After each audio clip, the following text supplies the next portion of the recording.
Bonjour les amis, bonjour les loulous, comment vous allez et bon jeudi chez vous.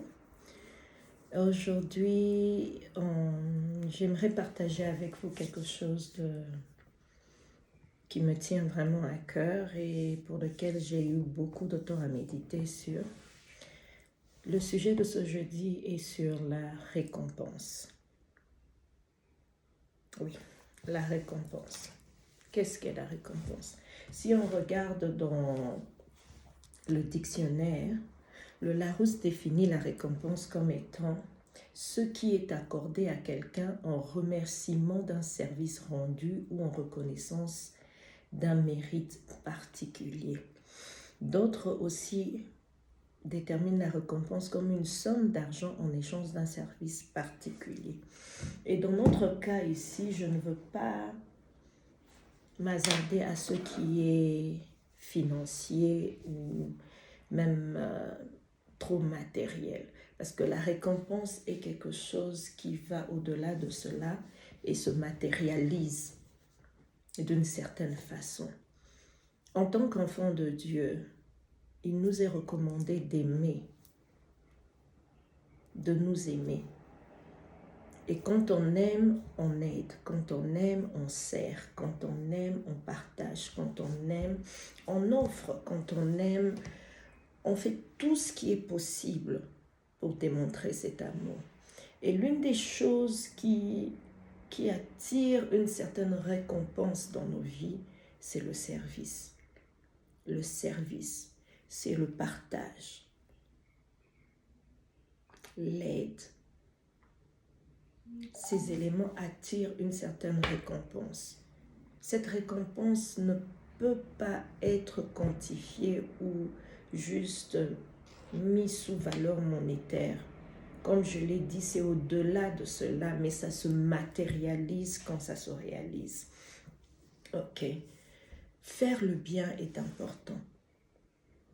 Peu importe la situation, peu importe les personnes avec qui nous partageons notre quotidien, faire le bien est important. En tant qu'enfant de Dieu, il nous est recommandé d'aimer, de faire le bien. Pensons que, quand vous pensez que vous négligez certaines personnes juste parce que vous ne les aimez pas ou parce que vous avez quelques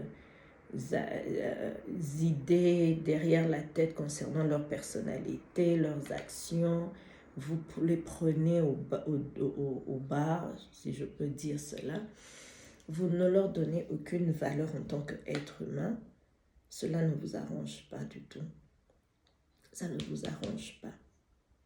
Il y a toujours une récompense. Elle peut être physique, palpable. Elle peut aussi ne pas être palpable. Elle peut être spirituelle. Elle peut être exprimée d'une autre façon. Et la personne qui récompense, ce n'est que Dieu. Ce n'est que Dieu qui récompense. Un être humain peut vous récompenser pour ce que vous avez fait, vous remercier pour ce que vous avez fait, pour l'aide que vous avez apportée. Mais au fond, au-delà de cela, deep, quand vous regardez profondément, ce n'est que Dieu qui récompense. Parce que l'être humain peut être ingrat. Vous pouvez faire des choses pour une personne et au résultat, la personne ne considère pas cela. L'être humain peut être ingrat. Je veux partager avec vous un verset biblique. Là, il y a quelques versets bibliques qui nous parlent de la récompense.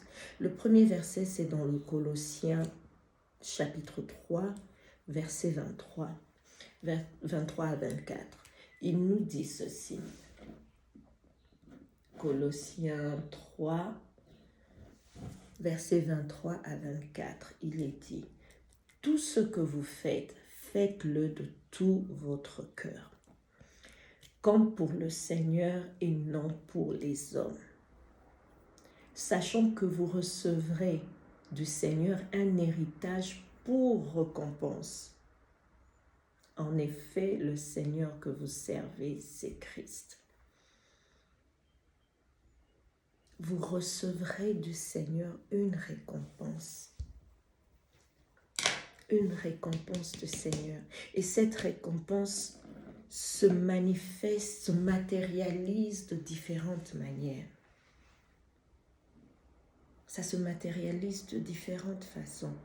Vous pouvez être dans le besoin et une personne vous aide, répond à ce besoin. C'est ça. C'est le Seigneur qui a mis à cœur à cette personne de venir répondre à ce besoin. Parce que le Seigneur reconnaît ce que vous avez fait dans quelqu'un d'autre. C'est le Seigneur qui peut toucher le cœur d'un homme, d'une femme, d'une institution pour vous venir en aide, pour répondre à votre besoin. Ce ne sont pas des choses qui se font automatiquement. Étant enfants de Dieu, nous comprenons les choses d'une autre façon. D'une autre façon. Et dans le livre de Galates, chapitre 6, verset 9, il nous est dit, ne négligeons pas de faire le bien, car nous moissonnerons au moment convenable. Si nous ne nous relâchons pas, faites le bien sans cesse. Peu importe la personne avec qui vous êtes en relation quotidienne, la personne sur qui vous devez faire le bien. Ne regardez pas le côté négatif, regardez plus ce que vous récolterez en faisant du bien. Le bien doit devenir une culture pour nous, ça doit devenir un mode de vie. Ne pas méditer ne pas méditer à faire du mal. La vengeance, les mauvaises paroles, les insultes, la médisance, les calomnies, ce ne sont pas des choses qu'il faut méditer. Il faut prendre son temps à méditer sur comment faire le bien. Quand vous êtes buté à une situation ou à des personnes qui ne vous apportent pas de bien, ne vous font aucun bien, vous stressent, ou vous mènent la vie dure, ou vous combattent, méditez à comment répondre dans le bien. Certaines réponses peuvent être dans le genre éviter les personnes, prendre du recul pour certaines choses, juste pour éviter de les affronter. Essayez de changer la façon dont vous vous adressez à ces personnes pour éviter de provoquer cette situation de méchanceté en eux. One moment. Essayez de voir tout ça et essayez de comprendre comment arriver à vivre en bon terme avec toutes les personnes autour de vous, à faire du bien. À faire du bien. Il y a toujours une récompense.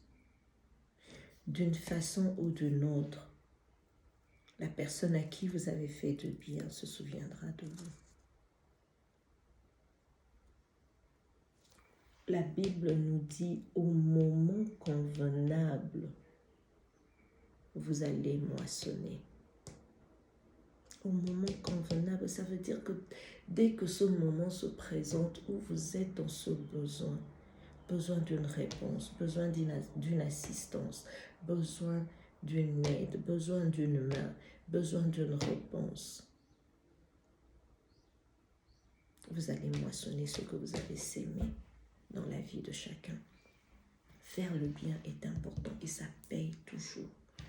En lingala, on dit bolamu et futaka. Et futaka. Et futaka. J'en suis une preuve vivante. Bolamu et futaka. Ça paye. Choisissez le bon côté des choses. Allez-vous continuer à vivre votre vie dans la méchanceté, dans les calomnies, dans les sabotages? à mettre des bâtons sur les roues, sur les gens, à caler certaines personnes, à insulter, à mépriser. Allez-vous continuer à faire ça? Pour quel résultat? Juste parce que le monde va vous trouver que vous êtes fort, vous êtes téméraire, vous êtes... Personne ne peut vous marcher sur les pieds, personne ne peut vous dire quoi que ce soit. Et vous pensez que c'est ça qui est bien meilleur. Non. Faire le bien aux yeux de certaines personnes peut vous faire paraître comme étant naïve, faible. Ben laissez-les. Laissez-les penser comme ça. Mais au moment de la moisson, on saura qui est fort.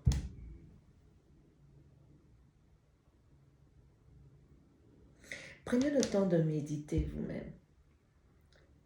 Imaginez quelqu'un qui vous fait du bien au moment où vous étiez dans le besoin. Cette personne vous a assisté, cette personne vous a répondu, cette personne vous a aidé. Quel est votre regard envers cette personne? Quelle est votre attitude envers cette personne?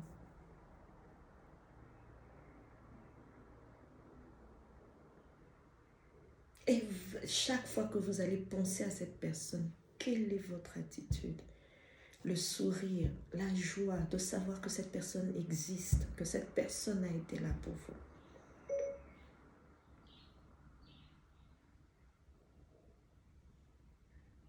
Tout ça nous emmène à quoi? À penser que du bien de cette personne, à prier pour cette personne.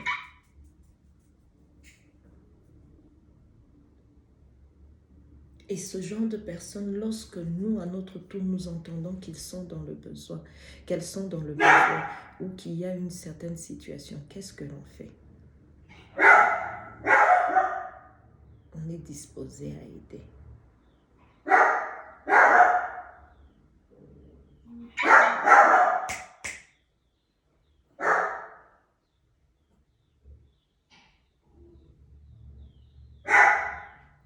On est disposé à aider ce genre de personnes. Donc c'est la même chose pour nous. C'est la même chose. Il y a une récompense. Tout ce que vous faites, faites-le de tout votre cœur. Faites-le comme pour le Seigneur et non pour les hommes, sachant que vous recevrez du Seigneur un héritage pour récompense. Ne négligez pas de faire du bien, car vous moissonnerez au moment convenable si vous ne vous relâchez pas. Et pour terminer, je veux ajouter un autre verset qui est dans le Proverbe 18, verset 16, qui dit « Les cadeaux qu'offre un homme lui ouvrent les voies et le conduisent auprès des grands. » Ça, c'est intéressant. C'est pas moi qui l'ai dit, c'est la Bible. Proverbe 18, verset 16.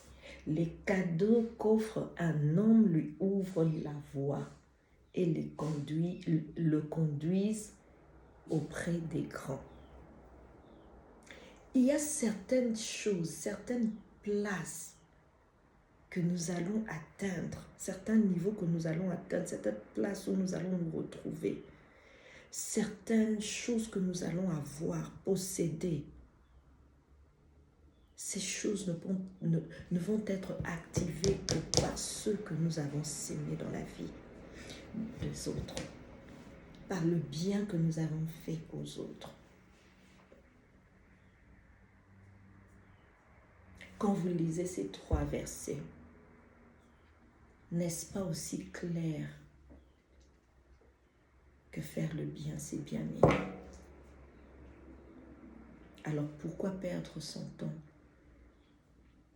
dans la méchanceté? Pourquoi perdre son temps dans les calomnies? Pourquoi perdre son temps dans les mauvaises paroles? Pourquoi perdre son temps à mettre les bâtons sur les roues aux autres? Pourquoi perdre son temps à chercher à rabaisser les autres? Pourquoi perdre son temps à insulter, à salir? Pourquoi perdre son temps à la vengeance? Ça ne vaut pas la peine. En tant que femme, nous avons cette habilité de construire, de bâtir, de nourrir, de développer et de faire grandir. Alors, apprenons à développer en nous ce qui est plus important. Et aujourd'hui, faire le bien, c'est ça qui est plus important. Faire le bien autour de soi. Faire le bien même aux personnes qui vous ont fait du mal. Faire du bien. Je ne vous demande pas de courir après les personnes qui vous ont fait du mal et de chercher à faire quoi que ce soit pour justifier que vous faites le bien. Non, ça doit venir naturellement. Un exemple aussi simple, une personne qui vous a fait du mal et qu'à un certain moment, cette personne est dans le besoin et vous êtes la seule personne qui est là pour l'aider. Allez-vous fermer votre porte? Allez-vous agir comme si vous n'avez pas vu? Non. Peu importe si vous ne parlez pas, peu importe si vous avez coupé les relations, quoi, mais tu sais, tu es consciente que cette personne est dans le besoin et que la seule personne disponible en ce moment qui peut l'aider, c'est toi. Aide la personne. Ça ne veut pas dire que vous allez reprendre la relation, ça ne veut pas dire que vous allez redevenir des amis ou les choses vont peut-être changer, mais fais d'abord ce bien-là. Et ne le fais pas parce que tu veux lui prouver. Non, ne le fais pas parce que tu veux qu'un jour que la personne reconnaisse ce que tu as fait. Parce que je l'ai dit au début, les hommes peuvent être ingrats. Vous pouvez leur faire tout le bien possible, mais ils ne le reconnaissent pas. À la fin, ils vont vous dire que vous n'avez rien fait. La Bible nous dit dans Colossiens que la récompense vient de Dieu. Elle vient de Dieu. Dieu peut utiliser un autre système, un autre canal, une autre personne pour vous récompenser. Donc ne regardez pas seulement la personne à qui vous faites le bien. Faites-le de tout votre cœur comme si vous le faites pour le Seigneur. Pas pour la personne. Parce que si l'on regarde l'être humain, on risque de ne pas aider. On risque de ne pas servir. On risque de ne pas venir en aide. On risque de ne pas faire quoi que ce soit.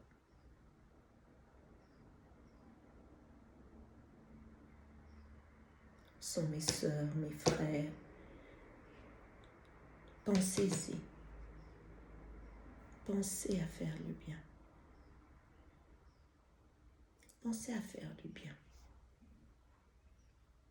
Pensez-y. Faites-le à petits pas. Un petit geste par-ci, un petit geste par-là, une petite parole de ce côté, un petit sourire. Faites du bien, faites le bien. Faites-le. Et en un bout de temps, ça deviendra votre manière de vivre, ça deviendra votre façon d'agir, ça deviendra votre quotidien, votre mode de vie.